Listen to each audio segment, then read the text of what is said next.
संगम नगरी प्रयागराज पहुंचे आम आदमी पार्टी के राज्यसभा सांसद संजय सिंह ने सर्किट हाउस में प्रेस वार्ता रखी थी, मगर उनके लिए सभागार का दरवाजा नहीं खोला गया, जिसके बाद उन्हें कमरे में ही पत्रकारों से बात करनी पड़ी। बता दें, आम आदमी पार्टी के संजय सिंह ने पेपर धांधली के मुद्दे पर छात्रों से और छात्र नेताओं से बात की, जिसके बाद उनको प्रेस वार्ता करने के लिए सभागार नहीं दिया गया और उन्होंने कमरे में प्रेस वार्ता करते हुए आंदोलन का ऐलान किया और कहा कि हम यहां से आंदोलन की शुरुआत कर रहे हैं और प्रदेश के प्रति एक जिले में आंदोलन होगा। जिस तरह से पेपर लीक लगातार हो रहा है, उसको देखते हुए छात्र हर जगह आंदोलन करेंगे और इसमें कोई भी पॉलिटिकल बैनर इस्तेमाल नहीं होगा। ये सिर्फ आंदोलन छात्रों का होगा जिसे हम समर्थन करेंगे। साथ ही उन्होंने सरकार पर भी जमकर इस हमला बोला है। एक हॉल है जहां पर लोग अपनी बात रखते हैं, बातचीत करते हैं, छात्रों के साथ, नौजवानों के साथ, मजदूरों के साथ, किसानों के साथ। और आज मैं पेपर लीक पे चर्चा कर रहा था प्रयागराज के प्रतियोगी छात्रों के साथ, तमाम छात्र संगठनों के नेताओं के साथ। कोई पार्टी का बैनर नहीं था। छात्र संघ के पूर्व अध्यक्ष अनुग्रह नारायण सिंह जी भी आए थे, जो विधायक रहे यहां से। के राय जी, जो वरिष्ठ अधिवक्ता हैं और छात्र संघ के अध्यक्ष रहे, वो भी आए थे। और समाजवादी छात्र सभा से लेके एनएसयूआई से लेके तमाम छात्र संगठनों के लोग यहां पे आए थे। हमारी पार्टी के एएसएपी के लोग भी थे। हमारे विधायक दिल्ली के अनिल झा जी, जो स्वयं दिल्ली विश्वविद्यालय के अध्यक्ष रहे हैं, वो भी थे। दिलीप पांडे जी, जो हमारे मुख्य सचेतक रहे, वो थे। पवन तिवारी जी हमारे प्रांत अध्यक्ष थे। अब हम चर्चा क्या कर रहे थे, वो 1 मिनट में आपको बता रहा हूं। उत्तर प्रदेश में पेपर लीक कितना बड़ा कांड बन गया है। 2017 में दरोगा भर्ती का पेपर लीक हुआ। 7 लाख लोग एग्जाम में बैठे हुए थे, उनका भविष्य बर्बाद हुआ। 2018 में नलकूप चालक की परीक्षा रद्द हुई, 3 लाख लोगों की जिंदगी बर्बाद हुई। 2018 में ग्राम विकास अधिकारी की परीक्षा रद्द हुई, 9 लाख लोग जिन्होंने परीक्षा दी थी, उनकी जिंदगी बर्बाद हुई। 2018 में यूपी पीसीएल जेई की परीक्षा हुई 226 पदों के लिए और 26,000 लोगों ने परीक्षा दी, पेपर रद्द हो गया। 2018 में लोअर सबऑर्डिनेट 672 लोगों के पद पर परीक्षा हुई, 11 लाख लोगों ने दिया, परीक्षा कैंसिल हो गई। 2021 में यूपी SSC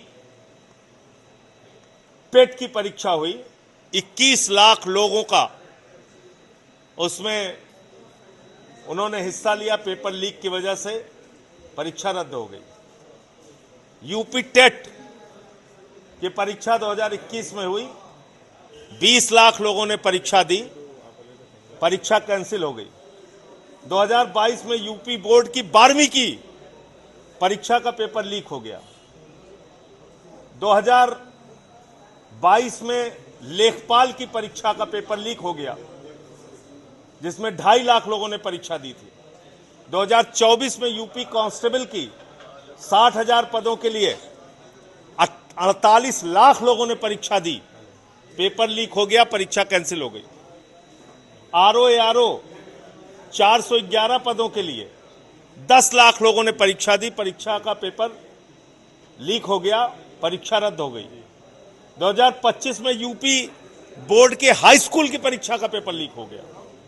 2026 में एसएससी जीडी कांस्टेबल भर्ती की परीक्षा के कई स्थानों पे, कई सेंटर्स पे धांधली का मामला आया। 2026 में ही नीट की पेपर की परीक्षा लीक हुई, जिसमें करीब करीब 22 लाख छात्रों का जीवन बर्बाद हुआ। 2026 में सीयूईटी परीक्षा, उसका पेपर लीक हुआ, वो स्थगित हुई। 2026 में ही लेखपाल भर्ती में पेपर लीक हुआ और उसमें 2 घंटे के बाद सेंटर से लोग बाहर निकलते हुए देखे गए। ये मामला सामने आया और परीक्षा का पेपर लीक हो गया। इसमें 2 महत्वपूर्ण बात और बताऊंगा। एपटेक लिमिटेड नाम की एक कंपनी जिसने जेई का एग्जाम कराया था, वो ब्लैक लिस्टेड कंपनी है। और ईडू टेस्ट नाम की कंपनी जिसने यूपी पुलिस की परीक्षा का पेपर कराया था, वो भी ब्लैक लिस्टेड कंपनी है। तो इन ब्लैक लिस्टेड कंपनियों से परीक्षाएं करा के, पेपर लीक करा के और लाखों छात्रों का जीवन भारतीय जनता पार्टी की मोदी योगी की डबल इंजन की सरकार बर्बाद कर रही है, उस पर चर्चा करना भी अपराध है, उस पर बातचीत करना भी अधिक अपराध है, उस पर छात्रों का सुझाव लेके सरकार को बताना कि भाई ये कर दो, ये भी अपराध है। तो अगर ये अपराध है तो यूपी के 75 जिलों में पेपर लीक पे चर्चा होगी। और आज तो यह आंदोलन की शुरुआत हुई है, लेकिन अब इसको और विस्तार दिया जाएगा और लखनऊ में भी छात्रों को एकजुट करके सरकार का घेराव किया जाएगा। या तो छात्रों की मांगे मानो, उनकी मांगों का समाधान करो, या सत्ता से जाओ। प्रयागराज से आंदोलन की शुरुआत हुई है, अभी आंदोलन किस तरह से मोड़ आगे ले जाए? आप देखिए, जो दमन हो रहा है, दमन हमेशा आंदोलन को बढ़ाता है।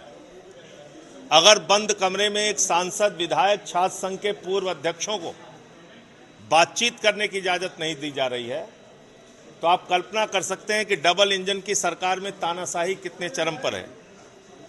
तो इसलिए मैं बहुत स्पष्ट रूप से कहना चाहता हूं कि इसको आप दमन करके दबा नहीं पाएंगे। पेपर लीक पे चर्चा का कार्यक्रम अब आगे भी चलेगा। ये बनारस भी जाएगा, ये अलीगढ़ भी जाएगा, ये लखनऊ भी जाएगा, ये मेरठ भी जाएगा, आगरा भी जाएगा। तमाम विश्वविद्यालय जहां पे स्थापित हैं उत्तर प्रदेश के अंदर, उन सभी विश्वविद्यालयों के छात्रों को एकजुट करके और ये आंदोलन वहां तक पहुंचाया जाएगा। में बीते दिन एक आंदोलन हुआ पेपर लीक मामले में, मैंने देखा तीन कोचिंग सेंटर बंद कर दिया आपने। मतलब ये मजाक है? कोचिंग सेंटर का संचालक अगर आंदोलन में चला गया छात्रों की आवाज में आवाज मिलाने के लिए, तो आप उसकी कोचिंग बंद कर देंगे? ये तानाशाही का आलम है। डिप्टी सीएम कहते हैं कि विपक्ष जो है मुद्दा विहीन है और कमरे में बैठकर सिर्फ एसी में ट्वीट करते हैं। आखिर ऐसी क्या वजह है कि विपक्ष सड़कों पर नहीं है? अरे भाई, वो सड़क पे आ जाए ना एक बार।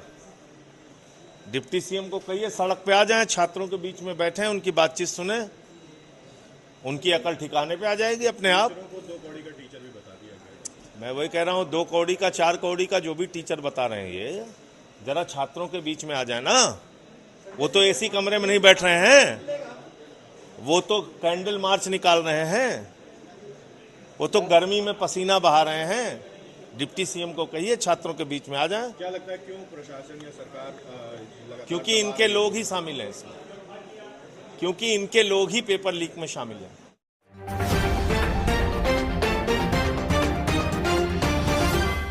प्रयागराज के घूरपुर में सोमवार दोपहर एक तेज रफ्तार ट्रक की टक्कर से बाइक सवार 45 वर्षीय रेखा देवी सोनकर की मौके पर ही मौत हो गई। ये घटना कर्मा बाजार स्थित पटेल चौराहे के पास हुई। रेखा देवी अपने 14 वर्षीय बेटे आकाश कुमार के साथ नैनी दवा लेने जा रही थी।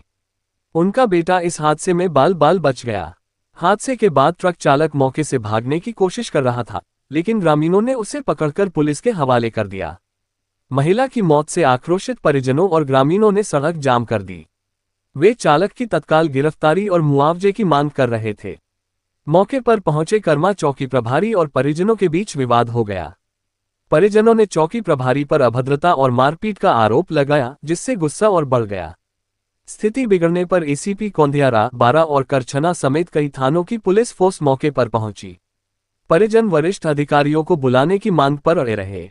बाद में एडिशनल सीपी विजय आनंद और एसडीएम करछना तपन कुमार मिश्रा घटनास्थल पर पहुंचे। अधिकारियों द्वारा कार्रवाई का आश्वासन दिए जाने के बाद लगभग 3 घंटे बाद जाम खोला गया। डीसीपी यमुनानगर ने अभद्रता के आरोप में चौकी प्रभारी राजेश कुमार राय को तत्काल प्रभाव से निलंबित कर दिया है। पुलिस ने शव को पोस्टमार्टम के लिए भेज दिया। मामले की जांच की जा रही है। दिनांक 1/6/2026 को लगभग 1:30 बजे के आसपास गवहनिया कर्मा मार्ग पर एक ट्रक द्वारा, जिसका रजिस्ट्रेशन नंबर है UP 70 CT 1176 के द्वारा एक मोटरसाइकिल को टक्कर मार दिया जाता है, जिस पर सवार एक महिला की दुखद मृत्यु हो जाती है। शव को कब्जे में लेकर पोस्टमार्टम के लिए मोर्चरी भिजवा दिया गया है। ट्रक को कब्जे में ले लिया गया है। परिवारीजनों से तहरीर प्राप्त कर मुकदमा पंजीकृत कर लिया गया है। ड्राइवर की गिरफ्तारी हेतु टीम गठित कर दी गई है। पूरी तरीके से शांति व्यवस्था कायम है। अग्रिम कार्रवाई प्रचलित है।